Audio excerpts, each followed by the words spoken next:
What's up guys, and welcome to my ultimate shiny raid hunting guide for Pokemon Sword and Pokemon Shield.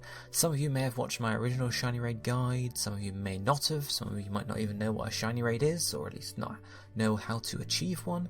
So that's what this video is going to cover. I'm going to sort of step through. We're going to be talking about the den mechanics and the seeds and the frames. You may have heard that term thrown around. If you're not too sure what that means, hopefully I'm going to be able to explain it to you and make you understand it a bit more, and obviously that makes things a lot easier if you know how things work as opposed to just trying to go ahead and do them. Obviously then I'm going to show you the steps onto actually how to hunt a shiny den, from getting your seed to rolling your frame to then hosting it, and then finally with some advanced tips just for those of you who maybe have had raids before, but there's a couple of extra things you could do, or different strategies to use that we'll go over towards the end of the video. I'll try and timestamp everything, and it'll be in the description or in the comments or on screen using annotations, so you can click through to the relevant section you'd like to see. Although I'd recommend sitting through and watching the whole thing, because it's always good to know how things hook up and work together. So the first thing we're going to be talking about are the den mechanics. So I'm sure you all know the basis of, raids are hosted either online or locally, or you can solo them from a den, so that physical little red disc, I suppose, dotted around the wild area in the Galar region, and you have the beams and so on and so forth. But you might not know the intricacies of how the pools and the nests work for the dens themselves. So that's what we're going over here.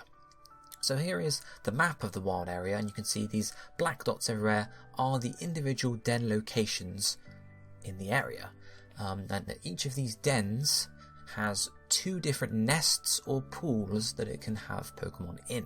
So we'll pick out one here. This is East Lake Axwell Den number 3, and as you can see, it has two pools or nests that it can access. It has a common pool and a rare pool, and you can see the different Pokemon available in each. There is some crossover for different dens and so on.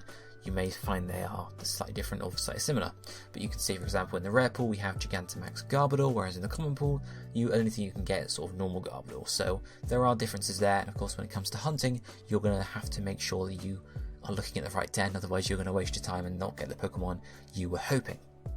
It's worth noting that there are physical dens, two pools or nests per den, but these pools and nests can be reused in multiple places. So for example, common pool number 29 can also be found at these two locations here by the small cyan circles. So these can be found in multiple places, but they are either common or rare. You can't sort of have a rare one be easier to get, for example. If we look more specifically at one of the nests or the pools, so pool number 29 here, for the common side, you can see the Pokemon that are available inside of it. Now this is for Pokemon Sword. Pokemon Shield has a slightly different distribution, and that depends on the den you're looking at, so again it's something worth taking into account. Certain Pokemon will only be available in certain games, and of course that's reflected in the dens as well. And in some cases as well, while they might not be exclusive, as is the case here, we have, it's a case of where Skuntank in Sword is available at 5-star only, whereas in Shield he's available at 4 and 5-star, and it's Toxapex that's available at 5-star only. So there are slight differences here, so it's just always good to check. But you can see of the Pokemon available here, they're all available at different star levels. So for example, Stunky and Trubbish are 1-star only, Scoropy is 1 and 2-star, Roselia is 2 and 3, Quillfish is 3, 4, and then you get stuff like Drapion, which is 3, 4 or 5. So there are differences in when you can actually access the Pokemon, and you'll hear one term thrown about a bit, which is baby dens or baby profiles, baby saves, etc., which is a term people use to sort of explain that they are going to have a new save file, but they're not going to play the game through the whole way. They're only going to play it through to a certain point so they can access the 1 and the 2-star raids, because once you finish the game, or at least be the 8th gym, the only raids available to you are 3, 4 and 5 stars. So for this pool, for example, you wouldn't be able to access Stunky, Trubbish, Scoropy, Marini or Oddish. The rest would be available to you, but those 5 would be locked and you wouldn't be able to get them. So you could get the shiny den, but you'd never be able to get them shiny. So that's why people get baby dens or baby profiles, so they can actually host these and catch those shinies as well. So that's your standard pool. Similarly, the rare pool will be similar. There's only Pokemon available at certain star levels, and so on and so forth. Now, the other thing to mention are promo dens. So promo dens are an event that sort of, rotates every about a month. It seems to be fairly inconsistent in terms of how often Game Freak or Nintendo or whoever's managing it change them. So sometimes it'll be available just for a weekend, sometimes it'll be a week, sometimes they do it where it lasts for a month and then halfway through the month they put a couple extras in the pool and then take them out afterwards. But there is some unique stuff you can see there, like we had the Mewtwo raids where you couldn't catch it, but you could battle it. We had Kanto starters, Gmax Milcery to evolve into all the different forms of Gmax Alchemy, and so on and so forth. Promo dens do work slightly differently, particularly in terms of how the star levels work. So with the standard den, you can see there we had Drapion available at 3, 4 or 5 stars. Now the thing to note about that is that at 3, 4, 5 stars, it's the same Drapion, the only difference is the level. So you can catch a 3-star Drapion, and it'll be level 30 let's say, or you can catch a 5-star Drapion and it'll be level 60. But the Pokemon itself is exactly the same. It'll have the same ability, the same nature, same IVs, and so on. Promo dens work differently, where everything has its own different slot. So you can see here, this is the current promo den as I'm recording the video, and you can see Tyranitar is available at 3, 4 and 5 stars.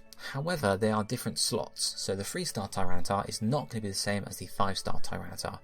The way promo dens work for IVs is they have the same amount of IVs as there is stars. So for example, the Tyranitar at the 3-star level is guaranteed 3 perfect IVs. The Tyranitar at the 5-star level is guaranteed 5 perfect IVs. So they are different. So whereas a normal den you can just get the Pokemon and you're good to go, the promo den you have to also worry about the star level if you're going for stuff like 5 IVs and so on. Other thing to mention about promo dens, of course, is that every star level can have a hidden ability. With standard dens, it tends to be locked to maybe only 3 or 4 Pokemon per den can have their hidden ability or have the possibility to have their hidden ability, whereas promo dens is anything. So you can get a Larvitar with a hidden ability or a Togepi with a hidden ability, whereas that just would be unheard of for baby dens normally to get that. So that's the one difference there that's interesting to know about. So those are your standard den mechanics. That's how they work in terms of pools, nests, dens and promo raids there. So let's talk about the more sort of technical nature, which as I said is good to know if you plan on hunting dens.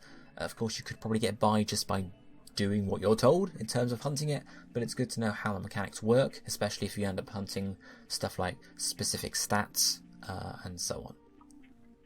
So the 2 terms you'll hear passed about the most when it comes to den hunting is seed and frame. So let's explain what both of these mean and how they work together.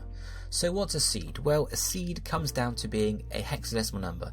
So this is it here, like a string of characters and letters, or letters and numbers, 16 in length, and this represents basically a number at the end of the day.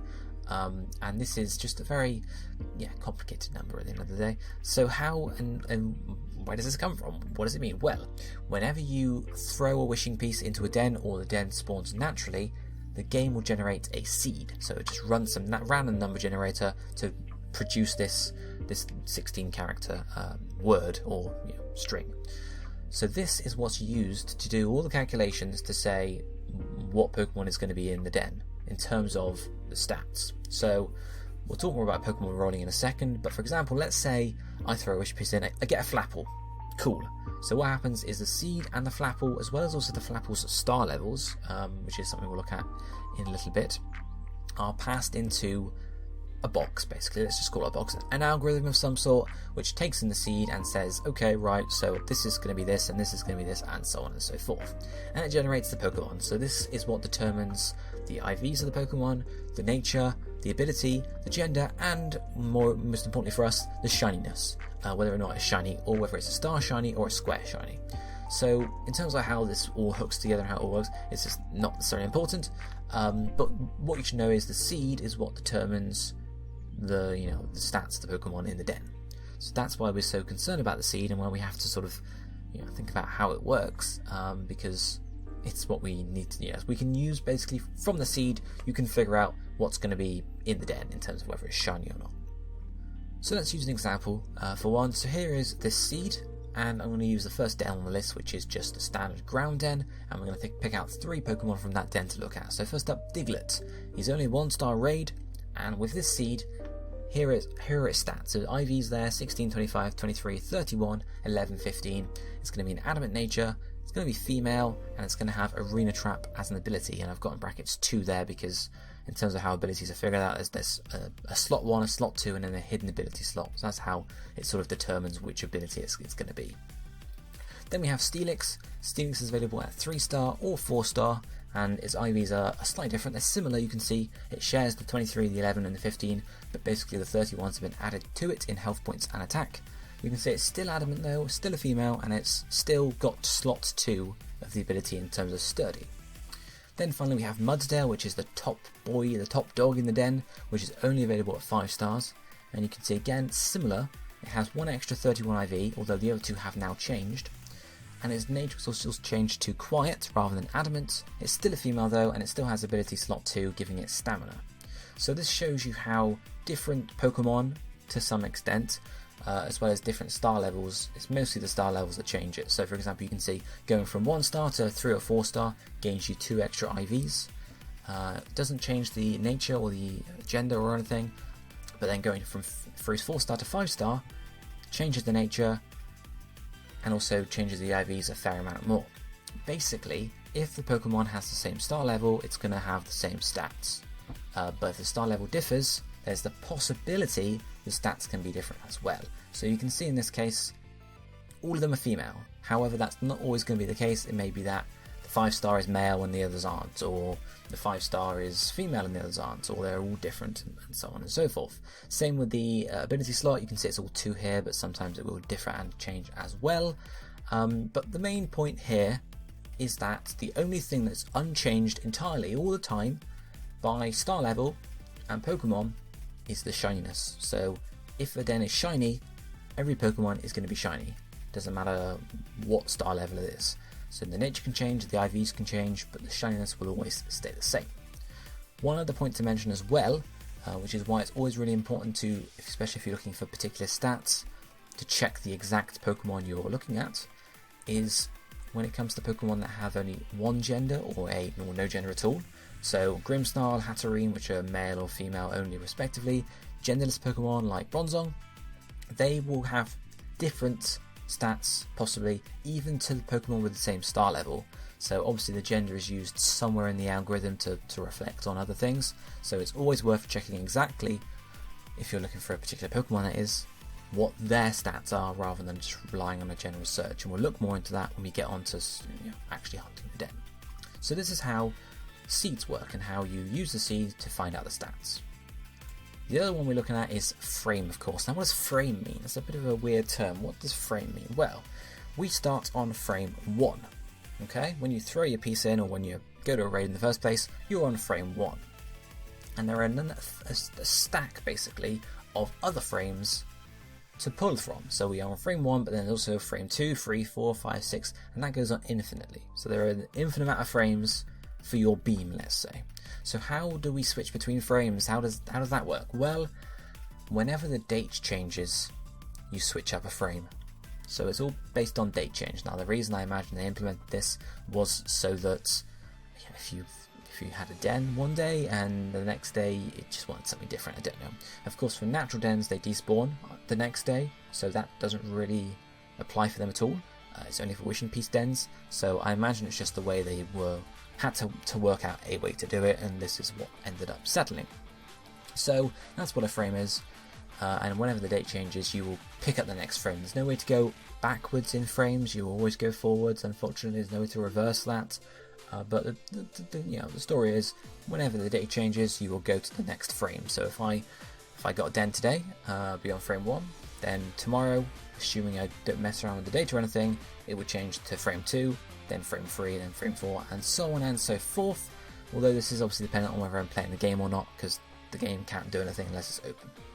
So those are frames. Now, what we need to talk about is how they work together, seeds and frames, because they are distinct things, but they do work together in a very useful way for us. And the way that is each frame has a seed. So we're on frame 1, and this is a seed for our frame. See here? Now, what happens when we go to frame 2? Does the seed stay the same? No. What happens is that seed will generate a new seed for the new frame. Again, this will be some sort of black box algorithm kind of thing, I don't know how that would work, but basically the seed of our current frame can be used to work out the seed of the next frame and the frame after that, and so on and so forth. Basically like a chain, so it just goes on and on and on. So we can use that to take our current frame with this diglet here with these stats. We can then generate the next seed on the next frame, and we can use that seed to generate the stats for that diglet. So you can see it's got different IVs, nature, and so on and so forth. And we can follow that chain all the way along, generating frame after frame after frame as long as we want to figure out the next seed, the stats for that seed, the next seed, stats, and so on and so forth. So you can see in this particular seed example I'm using, we have two shinies here fairly close together. One's on frame 4 and one is on frame 45. So what we've done here is we've taken the initial seed and said, right, okay, let's keep going until we find a shiny frame, basically. Use the seed, generate the next seed. Does the seed give us a shiny? No, okay, next one on. Does it give us a shiny? No, okay, and we just keep on going and we can see exactly where the shinies are thanks to this chain-like nature of the seeds and the frames. So that's how it works in terms of shiny den hunting. If you can find the seed of your current den, then you know how far away your shiny is, and you can go and get the shiny. Of course, if you didn't know, then you wouldn't know, and that would be, you'd sort of be fumbling in the dark, wouldn't you? Whereas if you know your seed, you can figure out how to get to your shiny, basically. So there's one more thing to mention about frames, seeds, and so on and so forth. Now, you've mentioned we were just talking about stats there, okay? Because your seed does not have any effect on the Pokemon in the den, okay? So we've got this nest or this pool of Pokemon with one seed, but the seed is not restricting you to a particular Pokemon. That's sort of run on a separate system almost, and it's not like each seed is locked to a particular Pokemon and you can only get one per frame. There is some nuance to it in terms of that. So we'll start off with this example. You can see here we have what I'm calling Pokemon frames basically here. So you can see we've got one frame here, and each frame is completely random in terms of what Pokemon we get. And to switch these frames, it's similarly, you would switch the date, okay? So as the date increases, the Pokemon changes over, and it's completely random. As I said, it's not tied to the seed at all. So if you would change the day tomorrow, you get a random Pokemon. Day after that, random Pokemon, and so on and so forth. However, it's not exactly the whole story, because when you save the game, it locks the current frame, of course, but also the 2 frames after it. In terms of why this happens, don't ask me, it's just how it's coded. So you save the game on the current day, and in our example here we say we got Steelix in the den, okay? If the day then changes again, it's going to be Diglett, okay, cool. Change the day again, it's Mudsdale, okay, cool. Now, if we were to close the game out and reset to back where we started off with our Steelix, and did the same again, we would always get Diglett and Mudsdale. We would never get different Pokemon. So when you save the game, the current frame you're on and the 2 after it are locked in terms of the Pokemon in them. When you get to the 3rd frame, it's again random, entirely random again. So the case is you load the game, you roll 1, 2, 3, and you get a random Pokemon. You can't go 1, 2 random, that wouldn't work. You can go 1, 2, 3 random. How does this help us? Well, of course, if we went straight to our shiny frame and we stopped the game there and we saved it and all good, we'd only be able to get 1 Pokemon. Whereas ideally, when you get a shiny den, you want to be sort of milking it for all it's worth as such. You want to get all the shinies. So what you would do here is, if we compare it and hook up, combine it I suppose with our initial look at there, you can see here we've got frame 42, 43, 44, 45. 45 is where our shiny frame is, so we don't want to get all the way there, we want to stop at frame 42.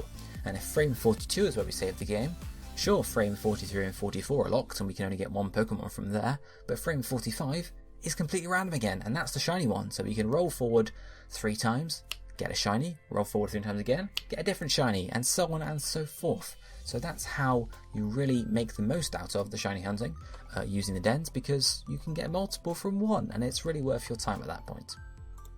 So that covers the basic den mechanics and also the seed and the frame mechanics, as well as rolling different Pokemon. So that's the base knowledge you need to be able to start hunting your dens and sort of know what's going on. So the process of hunting a den. We've got several distinct steps here, so we're going to sort of go through each one by one. The first step is obtain your beam, so get your actual physical den. Step 2 is to check the seed of that den. Step 3 is then search through the frames of that seed to figure out, is there a shiny? Is there one nearby? I don't know. Of course, if there isn't one, then you go back to step 1, get a new beam and go again. If you do get a nice seed and you want to go and get that shiny, step 4 is date skip. So we're going to skip ahead to that frame where the shiny is, and of course if you have no idea how we do that and you're thinking, so if the shiny is 100 days away, do we have to wait 100 days? Not quite, we'll get there. Then step 5 is to secure the den, so lock it down, make sure everything is where it should be, and make sure we're not going to do anything silly to lose it. The first thing before we begin any of this, turn autosave off. Okay, if you haven't already turned it off, which I did basically as soon as I started the game, you want to turn it off right now. The reason for this being autosave saves whenever you finish a raid. So of course, if you're going to check your seed for a raid, you need to do the raid and it would save the game and then it's gone, so that would be useless. So turn autosave off. Other thing to mention before we sort of get further into it is relating to, basically it's, getting a beam. Make sure you can actually get the Pokemon you want, as I've said earlier. So here is a little table you can use. It's depending on how many badges you've got.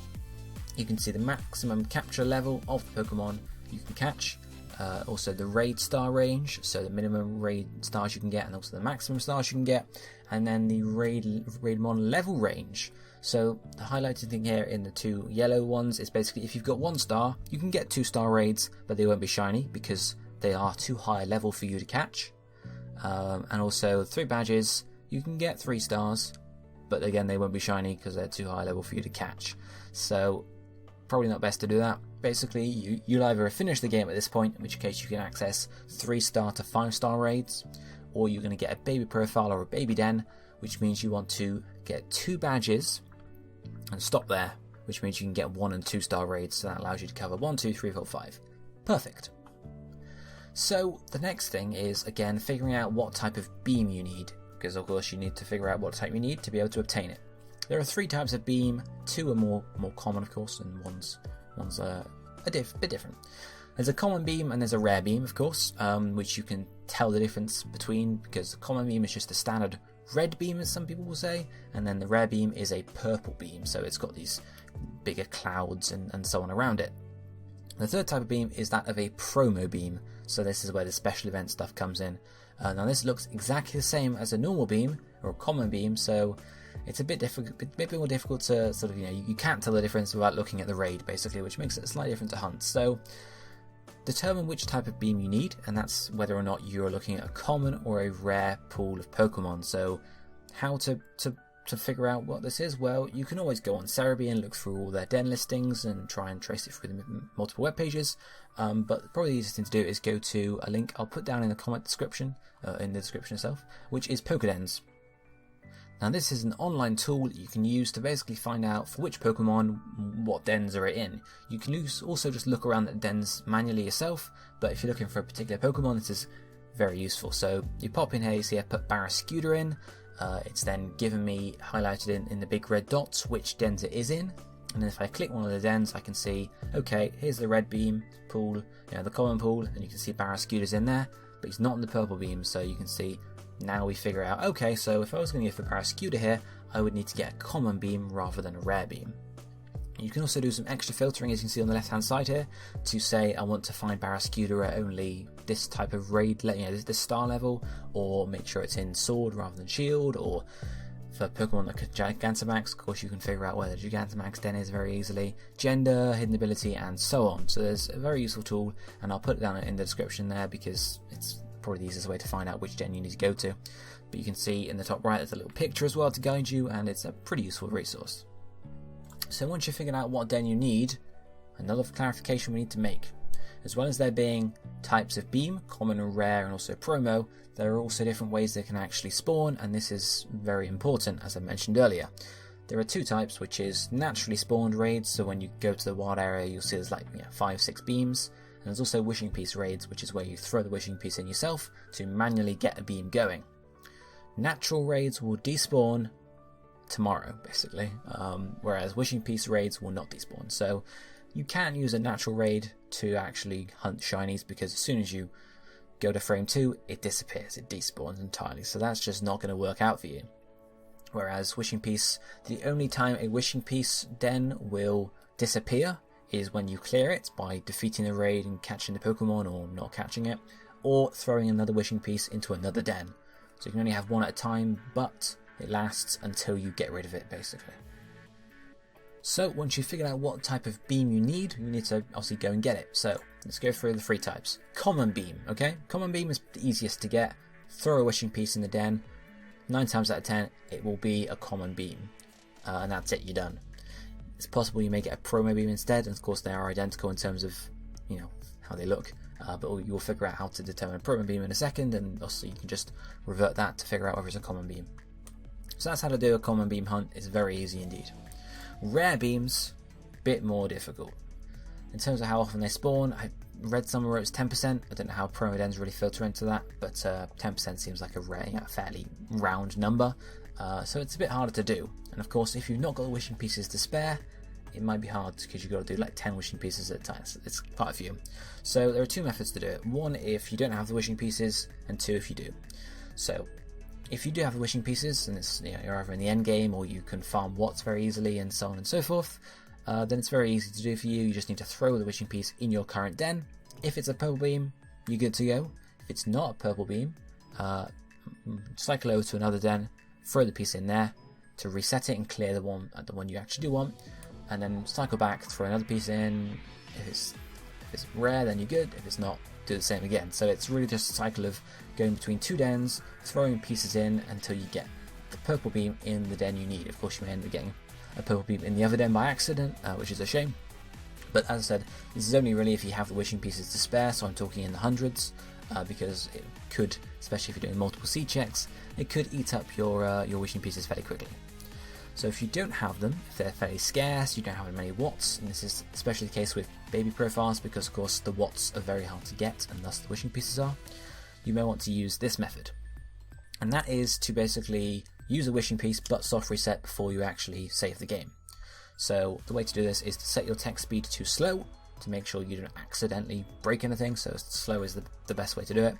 Then you want to go to your den, use your wishing piece, and it will basically say, just as it starts to save or just before it gets to there, the beam will appear and you'll be able to tell what type it is in terms of common or rare, and you'll be able to quickly know, okay, this is not the type of beam I want, press the home button, close the game. As long as you don't sort of dawdle and leave it until it actually saves, you shouldn't affect your save file. There is always the possibility that you do break the save file, but that should only be in the case of you wait until so long that it's actually saving the game, hence why we use text speed slow. So you get back in the game and you'll be there just for as long as you'll be on your last save, so save before the den of course, and then you'll be able to do it again. If it's not a rare, you close the game, come back in again, and just keep on doing that until a rare beam does spawn. So that's how to do it. The final type of beam obviously is a promo beam, so this looks identical to a common beam, so there's no real way to easily hunt it. You really just have to throw the wishing piece in, the game's going to save of course, and then you have to check the raid.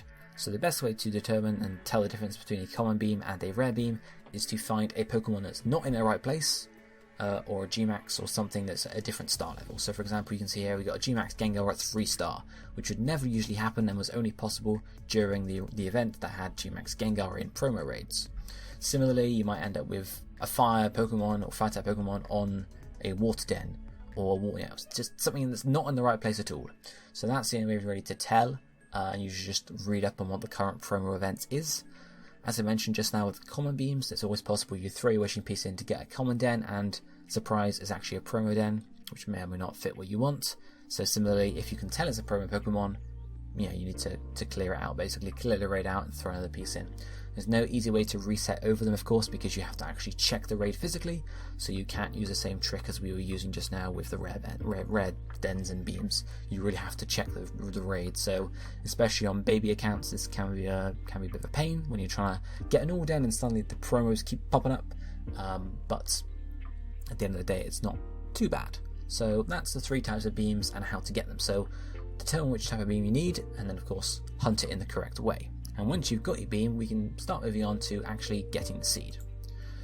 So, how to get the seed? So there are multiple different ways to get your seed. There's one that's particularly common, and there's one that's not. So, 2 ways to do it. One is to use custom firmware on the Switch to read the save file or read the Pokemon and get the seed from there.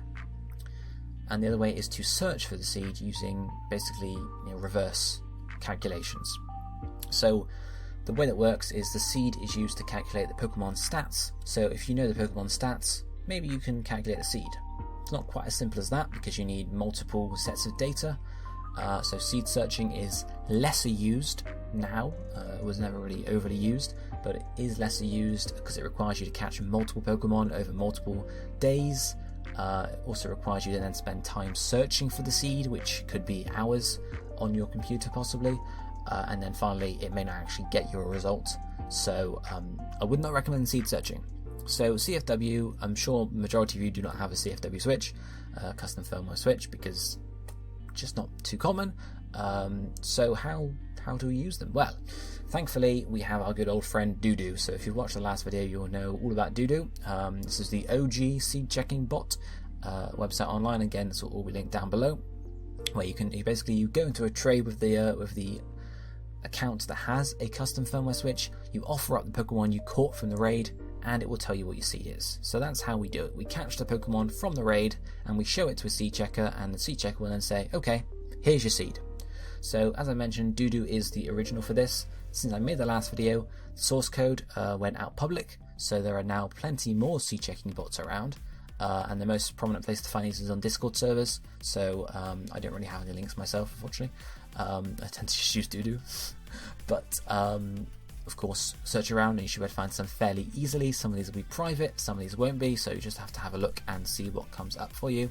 But when you do that, of course, what you tend to get is something like this in this message here. So that shows you the encryption constant, the PID, which is not really relevant to you. What is relevant is the seed. You can see this is appended with 0 times 0x. Ignore that, that's just the prefix for the hexadecimal string. So you can see there you have the seed. Now something I see a lot of people get confused about is where it says IVs here. These IVs are the Pokemon you trade to the seed checking bot, so ignore them, they are completely irrelevant. But what most seed checking bots will do is give you star shiny at frame, square shiny at frame, to tell you, basically just give you a quick idea of how far away a shiny is, so to save you the trouble of going and checking yourself basically. So that's that there. I tend to use Doodoo, as I said, and Doodoo is fairly quiet nowadays. I'm sure it will flare up when we get to the DLC, of course, because more people will be playing the game again. But I'd recommend trying Doodoo once or twice. It should be fairly easy for you to connect to it and get your seed and go from there. So that's how we're going to get our seed. We're going to go into the raid, we're going to catch the Pokemon. Don't save after you catch the Pokemon because that would completely ruin it, and the den would be gone.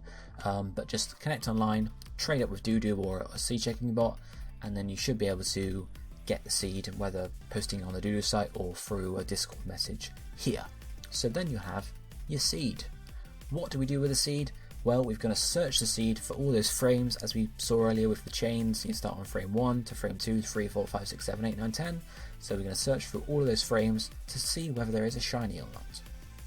How do we do that? Well, I'm going to be showing you two different ways of searching your frames. One of them is involving a desktop application called Raid Finder, and the other one is through a browser app, mobile application, it's also on mobile of course, called Liani Seed Searcher. So I would recommend Raid Finder for the long term, but Seed Searcher can be a good alternative, especially if you're just looking for to see where the shinies are, and also if you're on mobile, it's useful there. But I'm going to talk you through both of them because they both are fairly useful. So Raid Finder is here, so this is a fairly typical screenshot of Raid Finder. So there are different parts to it. At the top we have profiles here, so the only real thing you need to worry about here in terms of profiles is whether it's sword or shield. So I've just made myself two profiles, one for sword, one for shield, and I just switch between them depending on which game I'm playing on, which game I'm looking for a den on. So that's really all you need to worry about there. ID and SID aren't really relevant at all, so just ignore those. RNG info on the left hand side is where you sort of set up your seed. As you can see, there's a seed box. The den box is where you would select the den you're catching the Pokemon from to generate stats for them. You can see I've got events selected there as well because it also supports events. Then we have initial frame and max results. Initial frame I hardly ever change, so just leave that at 1. And then max results is of course how many frames it should generate. Normally I'll set this to say 10,000 as that's my limit almost most of the time. And then you can see that the generate button there is how we generate the frames. So then moving across, we have settings here. So settings, this is a Pokemon in that den. So you can see currently again the current event is Larvitar. So basically, depending on what Pokemon you select in this box here, is what will generate in the frames. Okay, so a lot of people get confused here and they think, oh, do I have to put in the Pokemon that I caught? No, you don't. As I said earlier, every Pokemon is shiny if one is shiny, so it's just dependent on the seed. You don't have to select the right den to look at your shiny frames. You can just look straight at what we have. Moving across to the right side, we then have filters. So this is how you filter the frames, of course. If you're generating 10,000 frames, it's going to be a bit of a pain going through them to see if any of them are shiny. So what you can do is just go to the shiny box there, change it from any to star or square, and then click generate again, and it will only show you the frames that match that filter. And we'll come back to this later on when we look at rechecking as well.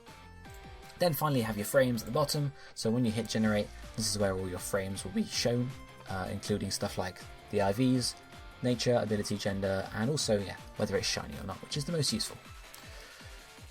So in terms of how you'd use this, you would, as I say, go to the seed box here, enter your seed there, change max results to a number that you're comfortable with. I've just got it left at 100 here, but as I said, I normally go to 10,000 at least to begin with.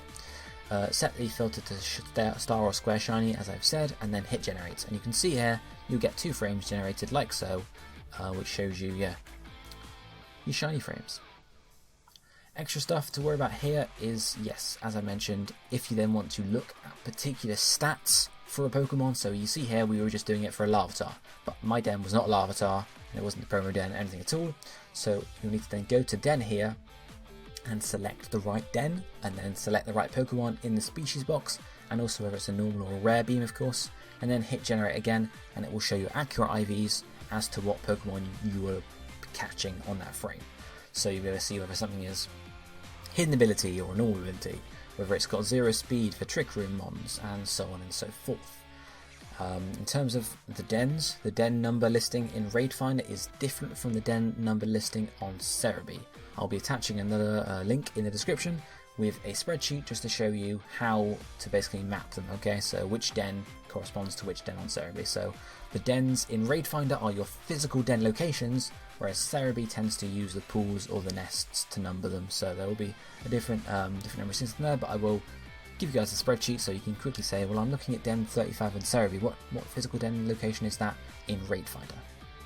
So you can check that, and hopefully there'll be a bit of use there. If you don't want to use that, you can always use the process of elimination. So go to the den list, scroll down to the area you're in, like Giant's Cap, and then search through the dens until you find one that matches the Pokemon you're looking at. So then we have Liane. As I said, this is the web application to look at there, so you can see it's fairly similar. You can see we have the box to enter our seed here. Number of frames is there, but really you don't have to worry about that. You can just click search next to shiny frames, and you will get shown some shiny frames, which is as expected. So you can see here, these are the 2 it gave us, and you'll notice that rather than frames, Liane gives you advances. So whereas on Raid Finder we had 4 and 45, here we have 3 and 44. This is the number of skips you would have to do to get to that shiny frame. So there is a difference there, and we will be bearing that in mind when we come to figuring out how far to go. So that's that there.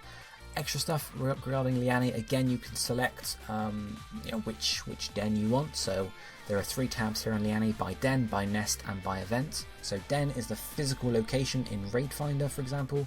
Nest is Cerebi numbers, and then event is obviously going to show you the different events that are there, and you can pick from Pokemon there. So again, you'd go by den, select the den you want. So there is a normal or a rare beam, the game you're on, and also then the Pokemon. So you can again then click search next shiny frames and see the stats accurate for the Pokemon you are interested about. So once you've found out where your shiny frames are, of course you have to decide whether it's worth it or not, whether the seed is good enough or not. And of course this is very dependent on how far you want to go and what you're particularly looking for, but here are some general sort of limits. Less than 2,000 frames is a good seed. That'll take you less than 1 hour to do, probably even less fast than that if you're quick, but for a starting point that's a decent seed.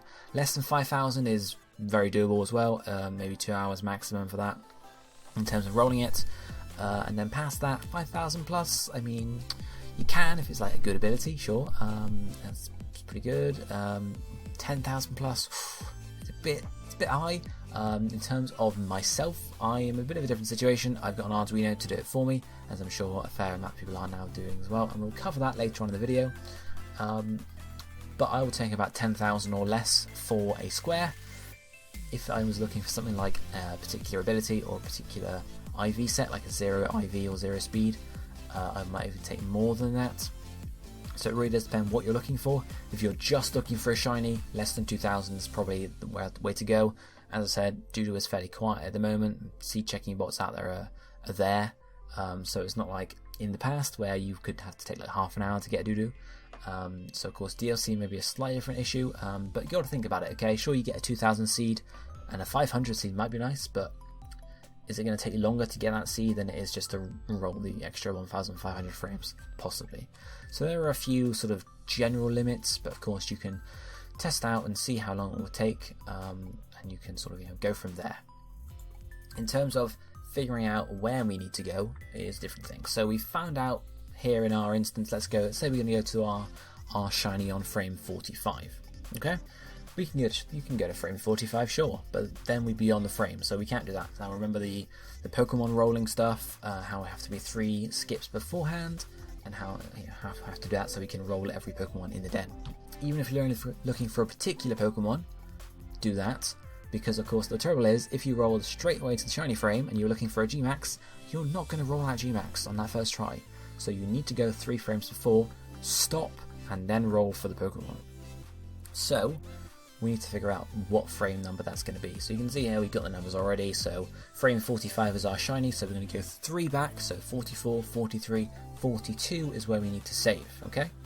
So to get to the shiny frame, it would be 44 skips. 1 to 45 is plus 44, as Liani told us, and also as we can figure out from looking at the frame on Raid Finder. But to the save frame, it's going to be 41 skips, because it's 44 advances as normal, but we need to do 3 less, so we're only going to do 41. So that's the general way to figure out how many skips you need to do. You take either the frame number from Raid Finder and -4, or the advances number from Liani and -3. Okay, so that's the way to figure out there. And of course your number is very likely not going to be 45. It's going to be something a little bit more than that. So figure that out and then make sure you make a note of it somewhere, because we're going to be using it next. Because generally, the way you're going to be visualizing it is not necessarily in terms of frame numbers, is going to be in terms of date, because of course we're doing it by date. We start on the current date and we need to roll until we get to the final, the shiny date or the save date, let's say. So we need to figure out in terms of dates what that'll be. So when I did this example, it was the 5th or the 8th rather of May. UK, not American. The 8th of May, and we're going to go 41 skips. So you can use this resource again, so I'm going to have a link for this in the description. It's just a way to quickly add dates on, so you can say, here's the current date, I need to go 2056, what final day is that, and it will tell you. So add 41 on, and we're going to go to the 18th of June 2020. So I'm going to know, okay, right, so I'm going to start on the 8th of May, and I'm going to finish when I get to the 18th of June. I'm going to stop, and I'm going to be done there. So that's how we calculate that. As I said, this is likely not going to be 41, it's going to be a larger number, and I'll do an example with you guys later on as well to show you that. So once you've got your dates, we're going to have to figure out how to actually do it. So as I said earlier, we're not going to be waiting 41 days, and we're not going to be doing it in any other way in terms of a slow way. We're going to be doing it in the quickest way we can. So there is an exploit or a glitch in the game where if you connect on to go and do a link battle with someone, and then while you're connecting into that person, you lose connection, so you use airplane mode is one method of doing so. The game sort of suspends certain things, and it means that if you change the date, it will instantly be reflected in the game. So normally, if you just change your system date, normally it's just out of the blue, nothing actually happens really in terms of the events in Pokemon Sword and Shield. The weather will change, but the dens will not roll, you will not refresh daily events like the Lotto, it just won't happen. Whereas if you do it in certain ways using this exploit or a couple of exploits, you can make it happen instantly. The other benefit to this particular method is you can actually do multiple at once. So when you're in the date menu, if you change the date and click OK, that will be reflected in the game immediately. So you won't actually have to even go back into the game, you just need to do it one time and you're done. So the way we then do that is we change the date, we click OK, that's one skip. We change the date forward again, we click OK again, that's another skip. So we need to do that 41 times in my instance, or probably a few more in your instances. So that's the way we do it, but there are rules around it. Don't do it in the wild area. This is likely to crash your game at some point because of the weather changing, so just don't do it. As well as this also means that sometimes the skips can go sort of unregistered, I find, if you do it too quickly, probably again because the weather's updating and so on and so forth. Make sure the time is not around 1 or 2 AM. This is because of daylight savings time, where on one particular day, probably somewhere in March, the time does not exist between 1 and 2 AM. So if you're 1 in the morning skipping and you suddenly get to that date, you'll probably get a message on your Switch saying this date is invalid. Do not, it doesn't exist, which can probably confuse you if you don't know what's going on. So make sure it's not around 1, 2 AM, 3 AM plus should be fine. And then every so often you probably want to open the game and save, just in case you mess up somehow or you desperately lose track. Or if the game crashes, it shouldn't really crash as long as you're not doing it in the wild area. But there's no harm in going into the game and saving every now and again. In terms of how often you do this, entirely up to you. You could do it every 100 frames, could you do it every 500 frames, every year. It's just every now and again, so you don't do 6,000 skips and then suddenly, oh, the game's crashed and you've lost all of it. So just bear that in mind. Now, in terms of what a skip means, some people will ask these questions and say, oh, I've done this by accident. What does this count as? So a skip is any forward change, okay? So we change the day to tomorrow, that's 1 day forward, that's a skip. Now if we were to change the year up from 2020 to 2021, that's still just one skip. That's not 365 skips, that's one skip, okay? So any forward change, but the size of the change does not matter, it's just a change. And this is committed on OK, so you can't just go in, open the date up and go 1, 2, 3, 4, you can't just keep tapping it up, you've got to go up, save by clicking OK, up, OK, up, OK, up, OK, and just bit by bit like that. You can't do it all at once, unfortunately. Now, backward changes, do they have any effect? Not at all. So there is nothing, doesn't do anything. So if you were on the 2nd of January and you went back to the 1st of January, there's no change at all. Nothing has changed at all. Whether that's 1 day back, a year back, 10 years back, nothing's changed, okay? Which leads us on to a very common scenario people run into, which is where when they're, absently minded tapping, doing your date changes, you get to the end of the month, you don't quite realise you're at the end of the month, so you go 31st of January to the 1st of January, and you don't think, and you think, oh damn, what have I done? Is this broken it? What do I do? How do I recover it? So the first thing to note is it's not a skip, because you've technically gone backwards, okay? You went from the 31st of January 2020 to the 1st of January 2020. That's not a forward change, it's a backward change, so there's no skip done there. So of course the date you were meant to go to is the 1st of February. So how are we going to recover this? Well, from the 1st of January, just go to the 1st of February.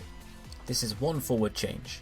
Okay, so what you should have done properly is 31st of January to the 1st of February, one forward change, one skip. What you ended up doing was 31st of January to the 1st of January, it's a backward change, no skip. And then 1st of January to the 1st of February, forward change, one skip. So as long as you do this, you've not lost anything at all. Okay, you've just recovered that accidental mistake.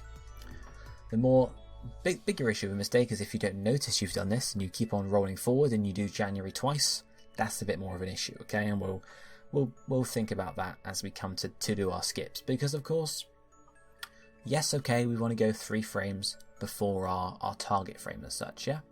However, don't want to be too risky about it, okay? If we overshoot that frame at all, we either lose a shiny or we lock it up. So what you should probably do is by saying, okay, so I've got to do 200 skips. I'm going to give myself some leeway though. I'm not going to rely on myself being perfect. No one's perfect. So I'm going to do 175. Leave myself 25 space. And that means that if you do mess up, there's a bit more room for maneuverability there. And of course, it really depends on how many frames you are skipping. If you're skipping 100, then you might even, 10 days may be enough to leave. If you're skipping 10,000, you might leave yourself a few hundred just to make sure and check there. And of course, if you do mess up and you think, oh, Oh, have I done a month twice, or oh, was this a double click? Did I do the date? Did I go 1st of January, 2nd of January all in one before I clicked OK? Or if you feel like you've messed up, the best thing to do is always just stop what you're doing and check again. So this can be done in 2 ways in terms of a recheck. So we're either going to be doing this when we get to our target frame, our target save date, or a bit before that, or if we mess up and we want to actually figure out where we are. 2 ways to recheck. First way, just check it again using Doodoo or a checking bot. Now this depends entirely on how good you are connecting with Doodoo, or whether you've got access to a bot. If you've got unfettered access to a bot, sure, just check with the bot again. Save the game in front of the den, catch a Pokemon, check the seed. You'll get a different seed, of course, because we've advanced frames, but it'll tell you how far away the shiny is. Now you may not have access to an unfettered seed check bot, and of course, as I said, Doodoo is quiet at the moment, but it may not always be quiet when the DLC comes out. So it's sometimes useful to be able to check without knowing, or without being able to just quickly actually seed check it. So the way we do this is by catching the Pokemon on our current frame. So we're saved on a frame, we have no idea what number frame that is there. We may have done a few extra or a few less, or 10 extra or 10 less, we have no idea, and we need to know the exact frame so we don't end up messing up down the line. So we're going to catch the Pokemon.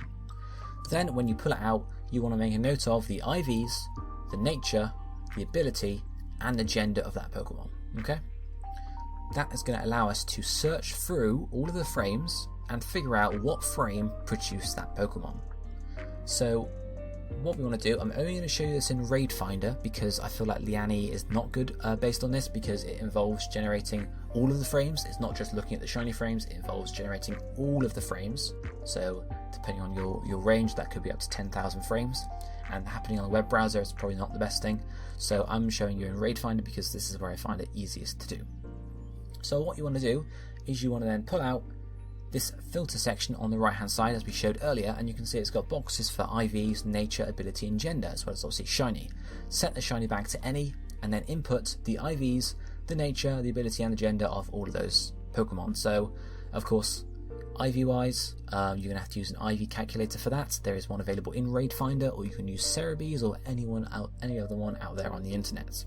Entering the IVs there from 0 to 31 as a range. Sometimes the IV calculators will give you a range, sometimes they'll give you the exact number. Of course, if you've got a number, you can put the number in, otherwise put the range in. Add in the nature, add in the ability, and add in the gender. And then what you want to do is you want to go back to the calculate and click calculate. However, as I mentioned earlier, you need to make sure you have the right Pokemon selected in that middle block there. So where it says normal rare, and then originally I had Larvitar, you need to make sure you have the right Pokemon selected in that box. Otherwise, it will generate frames for a different Pokemon, and it's very unlikely that the IVs, the nature, the gender, etc. will all line up. Because thinking about the total area, I suppose, in terms of amount of different frames there could be, well, there's 31 range for health points, there's 6 different IVs, so that's 31 to the power of 6. There's 25 natures, maybe 24 natures, so times that by 24. Abilities, there are 2 or 3 options depending on the Pokemon, so it's times by 2. Gender, there's two genders, so again times by 2.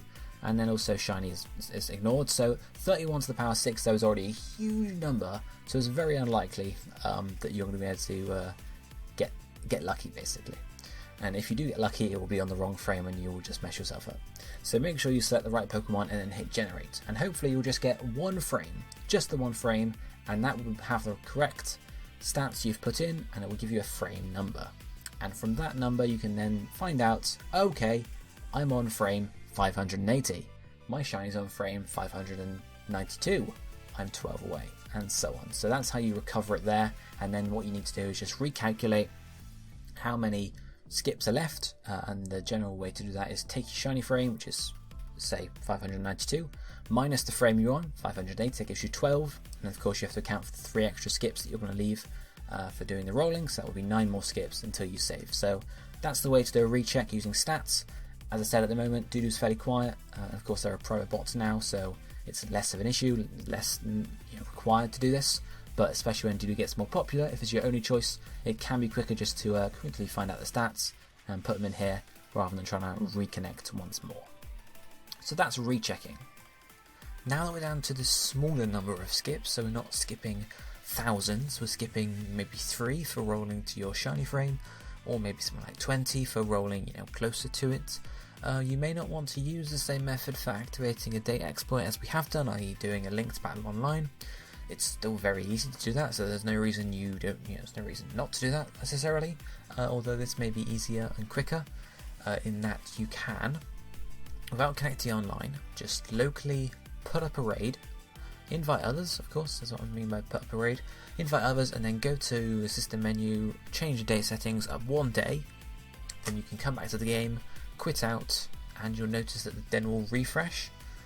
And this is basically 1 frame being rolled, so then if you do that twice more, you can do your 3 frames, or as I've said, if you're doing it, it'll be 20 times to roll up to the date, do it 20 times. So you can't do more than 1 day at once, basically. You can't go in and do what, can't do up a date, okay, up a date, okay. You have to do it 1 at a time. 1 day, okay, back to the game, quit the lobby, get the watts from the new den, or from the new frame, put up another one, and do that 3 times for rolling into your shiny, or a few more if you need to roll up closer. It's probably quicker overall, I think, just because you don't have to connect online, wait for the battle, and then actually do the stuff as well. It's more just you can do it locally, so it's probably the quicker way overall. But it's a good tip to know. As I said, if you're doing say 20 frames, probably would be still quicker to use the linked battle trick, but especially for the 3-day roll into the shiny frame, invite others tends to be the way to go there. Then we finally get to our day, okay? We're going to get to our save day, or maybe you get to a few days before, you recheck, and okay, my save day is 2 away. You skip forward 2, you get to your save day, and you're going to save, okay? So go to the den, save it there, and then you're fairly secure in your den, okay? You're 3 skips away from your shiny frame, so now you have your den, you've got it, congratulations. How do you keep it and make sure you don't lose it? It's happened a lot. I know plenty of people that do it. So there's a few rules to keep in mind. Don't save when you're rolling, okay? If you roll 1 day and save, you lock your shiny, okay? It means your shiny is 2 skips away, and it's always going to be the same Pokemon. Don't trade when you're rolling, because trading saves the game. So this is a very often thing that happens. People will roll a particular shiny, they'll host it for a little bit, and then someone will say, oh, do you want to trade? And they say, yeah, sure, let's trade it up. And then before they know it, they've traded on their save, on their shiny frame, and it's locked. So don't do that. Then finally, do not let your switch date change naturally. Now, I say this, but it's not strictly true.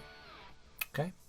So, if you don't load the save on your Switch, it's not going to matter. If you don't load the save up, nothing's going to have changed because the save's not been active.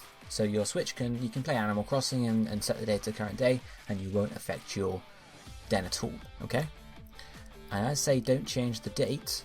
You don't really need to do that. It's not like you got your shiny den on the 5th of May and you're always going to have to play the game on the 5th of May. It's not true. All you need to do is make sure that when you open the game, it doesn't roll a frame, okay? So normally what would happen is you get it on the 5th of May, you come back the next day, the Switch date is naturally changed to the 6th of May, so it then says, when it opens the game, to Sword and Shield, it goes, by the way dude, yeah, the date's changed, so okay, right, and it rolls the den 1 frame. What you can easily do is just go in, and you just need to change the date on the Switch, okay? You don't even need to keep it on the same day, just change the day, okay? What I tend to do is I put it 1 forward and I put it 1 back again. Doesn't even matter, just change the day and then set it back to what your current one is, and it won't roll. If you do accidentally open the save and the save and the den has rolled and it's shining red with watts, close the game, change the day, and you'll be fine. The only time this is going to be an issue is if you open the game, don't check whether the den has rolled, if you're hatching eggs or something, and then you save, okay? So what I tend to do is always, if you're holding a den, always make sure you save the game by the den, so you can easily see, okay, there's no watts on it, it's not rolled. Or you can say, oh, it's glowing red, I need to close the game if I want to keep the den. Always save the game there so you can see when you open it up whether or not it's rolled. It's a simple thing to do. Yeah, if in doubt, just change the date on your Switch. It puts a flag basically on the Switch to say, don't do any events for 24 hours, okay? Which will allow you to successfully open the game and it won't do anything. So now you know how to hold your den and actually keep it. There are 2 ways you can go around hosting and using your den. The first one of these is locking the den. So this involves saving on the shiny frame. I know I've just told you not to do that, but of course it can be beneficial to lock the den at some point. most common reason for this is you roll the Gmax. So if you've got a Charizard den, you roll the Charizard. Boom! You wanna save there to make sure that you don't have to roll it again, because there's a 5% chance and it's fairly low. SwSh, for example, 1% chance of 5-star. You might want to save the game so you don't have to do it again. Bear in mind though, this locks the den. Make sure you can only get one shiny from it from now on. It means you can't go around and host the rest. Okay, so bear in mind that this will limit what you can host. So one other thing you can do is you can use airplaning. So airplaning is very similar to save locking, except you don't save the game. When you get to your shiny frame, connect online, you host your raid as you normally would. However, when the game is opening up and you're playing that game, the raid is opening up and you're playing the opening cutscene, if you're in handheld mode, you can hold down the home button and you'll see there's the airplane mode there. Just tap that on and tap it off again. It will give you an error message on the Switch and say connection lost, and it will kick you from the raid. And the same Pokemon you just opened a raid for will be there. So you roll your SwSh, you host the SwSh raid, your airplane out, SwSh is still in the den, so you can put up another raid, airplane out, same again. So that is the benefit of airplaning. So it means you can host 10 SwShs and then close the game entirely, go back to your save, and you're back 3 days before the shiny frame, and you can roll another Pokemon, and so on and so forth. So airplaning tends to be what people do most. They tend to only lock when they're ready to either end the den or to only host one thing from now on. So that's the idea behind airplaning. So I'm now going to give you an example of me getting a den from start to finish. Of course, for those of you that have gotten dens before, this is probably a fairly self-explanatory demonstration, so you may want to skip ahead to the final section, which is the advanced techniques. Of course, if you haven't got a den before, it may be useful for you to watch the example to get an idea of how it works. So the Pokemon I want to hunt for this den is Gmax Corviknight, okay? Because I want a Gmax Corviknight, as simple as that. So I go to Pokedens and I figure out, okay, Gmax Corviknight is only in one den, which is in the pool number 89, which is only available in this physical den location up here near Giant's Cap. So that's where I need to go to actually get my Pokemon. What I do then is, because it's obviously a purple beam, I need to get a purple beam. I've got plenty of wishing pieces on this save file though, so I'm going to cycle back and forth between this den and another den until I get my purple beam, which I do indeed get the beam, and I can then go ahead and get my seed. So I pop in, I catch the Pokemon that is Sigilyph, and I come out of the raid. I don't save anything, remember that. I connect online and I connect to Doodoo. Doesn't take me too long because Doodoo, as I said, is fairly quiet, and I get my seed, which Doodoo spits out up at the top of the page here, and you can see that's what it is there. I'm going to toss that into Raid Finder. I'm not going to bother to set the den up or anything. I'm just going to put it in, have the seed, set the results to 10,000, and then see what frames we get, as well as by setting obviously the filter of a star square. And we can see here I get multiple shiny frames, and my first shiny frame is at 3,429, which is a fair amount away, but I'm going to do it for the purposes of this video because why not? I'm also going to go back in and I'm going to change the information on the den, so I can change the den to 95 Giant's Cap, the rarity to rare, and then the species to Corviknight, and you can see there the Gigantamax is highlighted as yes to show it is a Gigantamax Corviknight. And I hit generate again, and you can see this time I get accurate IVs and stats for that Pokemon. You can see on that frame we're going to get an Adamant Corviknight with the Unnerve ability. It's star, and it's actually 5 IVs, which is pretty cool. So you can see there, I can figure out, okay, there's only actually one frame a bit higher up at 3,550, which has got the hidden ability of Mirror Armor, which might be beneficial to me. So you can see the idea there, as you can pick and choose which one you want to go to. We're just going to go to the first one for the purposes of this video. So then I need to calculate which date I want to go to, of course, because that's what I need to. So while my frame, as you saw just then, is at 3,429, meaning that my save date will be on frame 3,426, I don't want to go all the way there because I might make a mistake, possibly, who knows. So I'm going to do 3,400 days, okay, which leaves me 26 around that in Leo. So I'm going to end up at frame 3,401, of course, because we start on frame 1, we're going to do 3,400 extra to take us to 3,401. So starting from today, which is the 9th of May, I'm going to end up on the 30th of August 2029. So I'm going to go into game, I'm going to go through and set up my linked battle in a Pokemon Center, remember. You can't see me doing the linked battle here, unfortunately, because I can't airplane mode while it's docked recording, which makes sense. But when I'm back in game, you can see here that if I go out to the home menu and back in again, you see that black flash. That basically indicates to you that the exploit is working. So I'm going to use my Arduino to roll this because I'm very lazy. And you can see here we pop it in and it's just going to start rolling the date for us. So I will see you guys in August of 2029. And there we go, we get to the end and the Arduino puts us back in game, and that is that. So we're not going to be near the den quite yet, so we're going to head back to the den now and we're going to save first up to make sure we actually lock in those changes, because it would be pretty useless if not. So we're now going to catch the Pokemon from the den to do a recheck, okay? As I mentioned, because sure, I know exactly where I am ideally, but I might have made a mistake somewhere. So I'm going to catch the Pokemon, and I do redo this, as you can see here, and we end up with a Star Shiny and 28 skips, which makes sense because we're currently, as we'd expect to be, on frame 3401, plus 28 would be 3429, which is where our shiny is. Now, as I mentioned, you might not have the access to Doodoo again, or you might not want to Doodoo again, so instead I'm going to catch the Horlucha from the den as well, which I did do, but I'm going to grab the stats from it, okay? First thing I'm going to do is I'm going to throw the stats in an IV checker, okay? So you see here, Horlucha, he's a docile nature, here are all his stats, and I'm going to click Find IVs, and you can see this is the IV calculator from Raid Find, which is quite useful. It spits out the results here, so you can see it's put a few there. We know, actually, in fact, if we were to check in game, that health points, defense, special defense, and speed are actually all 31 because they have best in game. But it's the attack and the special attack which are quite useful to know as well. 2 and 3 and 5 and 6 helps narrow it down a fair bit there. So we can then go back in and we can go to the filter and we can pop in those IVs, as well as also the docile, the ability, and the gender as well to add to the filter. And again, make sure that on the settings you select your species of Horlucha, otherwise this may not work. Then we hit generate, and surprise, we only get one frame, which is frame 3401, exactly where we expected to be. So again, 28 skips off of our frame of 3429, so we know how many skips it would be to the actual shiny frame. We're not going to be all the way there, of course, as always, because we're going to need some leeway. So in terms of how many frames we need, we want to go to frame 3426, because that's our safe frame, that's 3 away from the shiny. And then figuring out how many skips we have left, we can go 3426 minus 3401, which is our current frame, leaving us with 25 skips left. So I can go away, I'm going to activate the glitch again, and I'm going to let the Arduino do it for me. 25 skips for me, but this is probably something you can do manually yourself. And then you're going to end up getting your den there.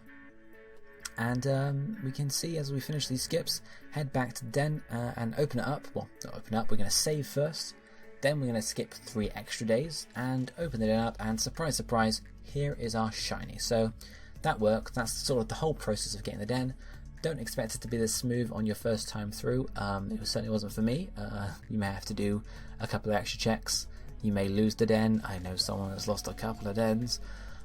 So it's all part of the learning process, and after a few months of this is where I am. So don't give up, it's going to take a few tries, but you will get there in the end. And of course, I'm happy to answer any questions or help out either in the comment section, or you are free to, again, check the description for a link to the Shiny Raid Discord server, in which I'm head admin, and I'm happy to try and help out you guys with some problems there. We've got plenty of hosts as well that are very experienced in hunting dens, so staff, hosts, other people, everyone's willing to help. So if you feel free to jump in there to ask any questions, or indeed if you just want to raid some shinies and host some shinies too, we'd love to have you. So pop in there and we'll see you there.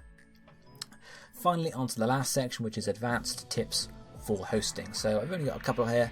The first one, as I've mentioned a couple of times already, is to get an Arduino. Honestly, if you're planning on doing a fair amount of hosting and hunting of dens, an Arduino will definitely be worth your time and your money, because it can do it for you, which is very easy. So I'll put a few links in the description again, because there's no point in me reinventing the wheel here. There's another YouTuber out there who's done a lot of work with the Arduino for Sword and Shield, and has actually provided some software, as you can see here. So you can select the program, you can type in whatever you need, so dates, how many days to skip, the current date on your Switch, and you click save and generate, and it will give you a file to put on your Arduino, and it can go ahead and do it. So it's really as simple as that. And as well as having day skipper scripts, there's also scripts for farming watts from dens, 3-day rolling to actually, once you've got your save date, you can then roll 3 days on a loop. So it'll roll 3 days and wait like 20 seconds to show you what Pokemon it is. And then if you don't want it, obviously you won't do anything and it will go back to rolling again. There's also egg hatching scripts here, and there's a load of scripts. Auto Lotto, Berry Farmer, Auto Host if you want to try that as well. So really, if you are doing an extensive amount of hosting and hunting, an Arduino will definitely be worth your time, just to save your fingers, to be honest. So that's definitely one recommendation from me, not Spawn. So the other advanced tip is something I'm calling future hosting or backup hosting. Okay, so what's this all about? So many of you may know about the backup save that Sword and Shield have. So it's a secret save, I suppose you can say, that you can access on the start menu of the game by pressing up and then X and B, and it will take you to this extra save rather than your main save. Now, most of the time this is going to be very similar to your main save. It's not like you can keep track of them differently, or you can have 2 save files. It doesn't really work like that. The TLDR of it basically is that whenever autosave would or does happen, the backup save is updated. So regardless of whether you actually got autosave on or not, it saves the backup save, which means we can use it to our advantage, because of course we've got autosave turned off. I hope we've got autosave turned off, which means we can have our main save stay where we want it, and then the backup save can be updated in the background, and we can also access both of those independently. So it's only useful in a couple instances. It's not like a super it's changing everything. No, it doesn't really work like that, but there are a couple instances it may be useful. Before we look at them, we just need to know what actually sets the backup save. As I said, it's when the autosave would have kicked in, but of course there are specifics to that, and the main ones we need to worry about here are when you're online. So it doesn't work offline at all, so don't try it offline, it just won't work. So when you're online and you host a raid, join a raid, or finish a raid, the backup save will be saved. Okay, so you go in, you host a raid, it's saved there. I've also mentioned it also happens when you finish a raid. So if you were to finish the raid entirely, it does save the game then, or backup save.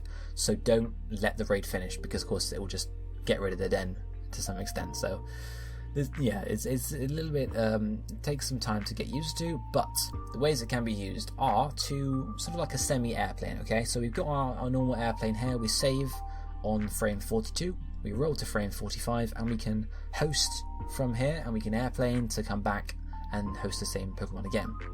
If we were to close the game, we can't get that back, right? You're wrong. Because we hosted the raid online, it set the backup save. So if you were to close the game and open the game again and access the backup save using up, X and B, it would load you on frame 45 with your rolled Pokemon, i.e. a Diglett. So it's basically another way to airplane. Of course, it's not the beneficial way to airplane, because you can just airplane. However, it can help because it can allow you to actually shut your game. So you can host 10 Digletts from airplane, close the game to go and play some Animal Crossing, and then come back and load your Diglett up again.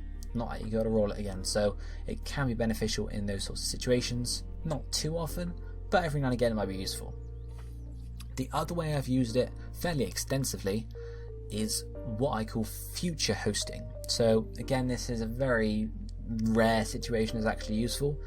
Mainly for me it's been promo dens, but it can be useful. So you can see here we've got our full chain from earlier in the video. We've got frame 1, we've got a shiny on frame 4 and a shiny on frame 45. Let's say I want to catch the Pokemon from the square frame, but I don't want to lose the star frame, because of course I could roll to frame 42 and save, but then I wouldn't be able to get any more star shinies. So I want to get both. So how do I do that? Well, I can roll the den to frame 42. I can then host a raid online. It's a non-shiny raid, sorry about that guys, but I can host it online and it will save the backup save. So then what I can do is I can roll 3 frames forward and see what Pokemon I get in the square frame. So let's say it's a Diglett, let's say I'm not looking for a Diglett, I want a Steelix, okay? So I can then close the game, I can load the backup save, which is now at frame 42, and I can roll 3 frames more to see what's on frame 45 this time. It's a Mudsdale, I don't want that, do it again, so I can keep doing this until I get Steelix on frame 45. 2 options to me here. One, I can host it online, and that's all fine. I can host the Square Steelix online, and that's fun. But then it saves the backup save, of course, because we're hosting it online, which means I then can't do anything but host a Square Steelix. Alternatively, I could host a raid locally. I have a second switch, so I could catch it locally with myself, and then what I could do is I can load the backup save again, be on frame 42, and then keep on going back to 45 to catch every Pokemon that's there. That's one option. So what happens then? We finish hosting our Steelix, or we finish farming out locally. Well, we just load the normal save, and it's back at frame 1, and we can get our Star Shinies again. Simple as that. As I said, it's a very, it's not going to be useful that often. Useful for me in promo dens, so for example when we had Gmaxes in promo dens, I could roll maybe 100 frames forward to catch a 6 IV Gmax or Beetle, and then I can come back and be back at my shiny frame. It's not that useful. The only time it would be useful is in a case like this where you have basically 2 shiny frames very close to each other, but even then normally you could just farm out the first frame and then come up to the second frame and farm that one out. It's not like it's super beneficial to be able to have both of them. Promo dens is really the only time that would be a thing, because promo dens change every month, so you can get the shiny den, farm out the star frame, farm out the shiny the square frame, and then wait a month for a new batch to come in, and then you farm out the star frame, farm out the square frame, wait another month, and so on and so forth. So if you get a particularly good seed that's got 2 frames close to each other, you can farm it out in this sort of way.